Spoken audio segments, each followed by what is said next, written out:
नमस्कार दोस्तों, अनजानी सी आवाज़ में आपका फिर से स्वागत है। आज का दिन है सोमवार। सोमवार यानी हमारे शिव जी का वार, हमारे भोलेनाथ, हमारे भोले देव, हमारे भोले महादेव का वार। आइए इस प्यारे से दिन पर सुनते हैं उन्हीं से जुड़ी एक प्यारी सी कहानी।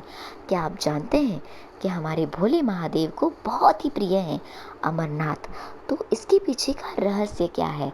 आइए सुनते हैं इसी से जुड़ी एक प्यारी सी कहानी।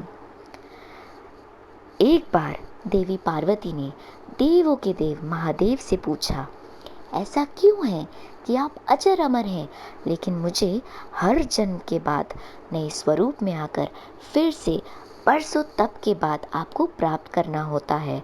आपके अमर होने के पीछे का रहस्य क्या है? महादेव ने पहले तो देवी पार्वती के इस सवाल का जवाब देना सही नहीं समझा, लेकिन पार्वती की बहुत जिद के कारण उन्हें कुछ रहस्य उन्हें बताने ही पड़ गए। शिव महापुराण में मृत्यु से लेकर अजर अमर तक के कई प्रसंग हैं, जिनमें एक साधना से जुड़ी अमर कथा भी बड़ी रोचक है, जिसे भक्तजन अमरत्व कथा के रूप में भी जानते हैं। हर वर्ष हिम के आलय हिमालय में अमरनाथ, कैलाश और मानसरोवर तीर्थ स्थलों में लाखों श्रद्धालु पहुंचते हैं, सैकड़ों किलोमीटर की पैदल यात्रा करते हैं। क्यों? यह विश्वास यूं ही नहीं उपजा। पौराणिक मान्यताओं के अनुसार अमरनाथ की गुफा ही वह स्थान है जहां भगवान शिव ने पार्वती को अमर होने के गुप्त रहस्य बतलाए थे। उस दौरान उन दो ज्योतियों के अलावा कोई तीसरा प्राणी वहां नहीं था। न महादेव का नंदी और न ही उनका नाग, न सिर पे गंगा और न ही गणपति या कार्तिकेय। गुप्त स्थान की तलाश में महादेव ने अपने वाहन नंदी को सबसे पहले छोड़ा। नंदी जिस जगह पर छूटा उसे ही पहलगाम कहा जाने लगा। अमरनाथ यात्रा यहीं से शुरू होती है। यहाँ से थोड़ा आगे चलें पर शिव जी ने अपनी जटाओं से चंद्रमा को अलग कर दिया। जिस जगह ऐसा किया वह चंदनवाड़ी कहलाती है। इसके बाद गंगा जी को पंचतरणी में और कंठाभूषण सर्पों को शेषनाग पर छोड़ दिया। इस प्रकार इस पड़ाव का नाम शेषनाग पड़ा। अमरनाथ यात्रा में पहलगाम के बाद अगला पड़ाव है गणेश टॉप।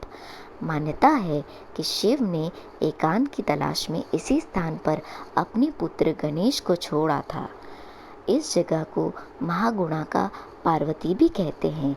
इससे आगे महादेव ने पिस्सू नामक कीड़े को भी त्यागा था। जहाँ पिस्सू को त्यागा था उस जगह को पिस्सू घाटी कहा जाता है।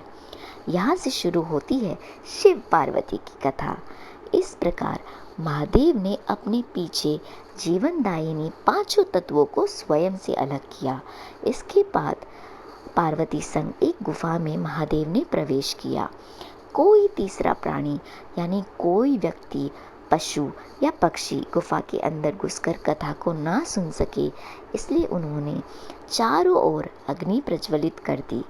फिर महादेव ने जीवन के गुण रहस्य की कथा शुरू कर दी।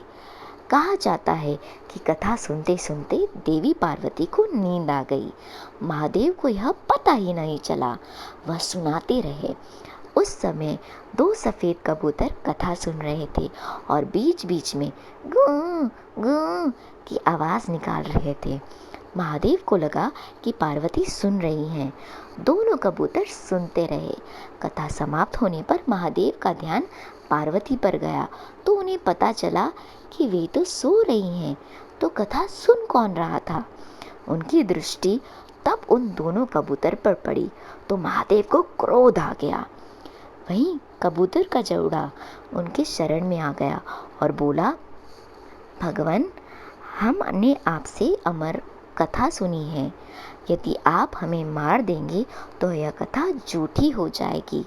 इस पर महादेव ने उन्हें वर दिया कि तुम सदैव इस स्थान पर शिव व पार्वती के प्रतीक की तरह निवास करोगे। अनंत कबूतर का यह जोड़ा अमर हो गया और यह गुफा अमर कथा की साक्षी हो गई। इस तरह इस स्थान का नाम अमरनाथ पड़ा।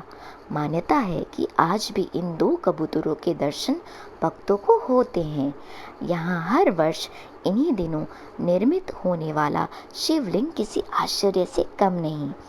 बोलो भोलेनाथ की जय, बोलो हमारे भोलेनाथ की जय, बोलो महादेव की जय। जय शिव शंभो, जय शिव शंभो, जय शिव शंभो।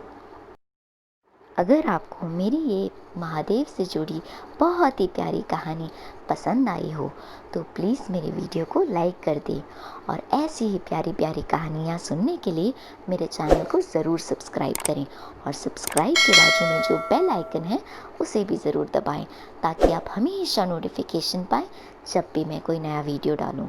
तो चलिए मिलती हूँ मैं आपको दूसरी कहानी के साथ।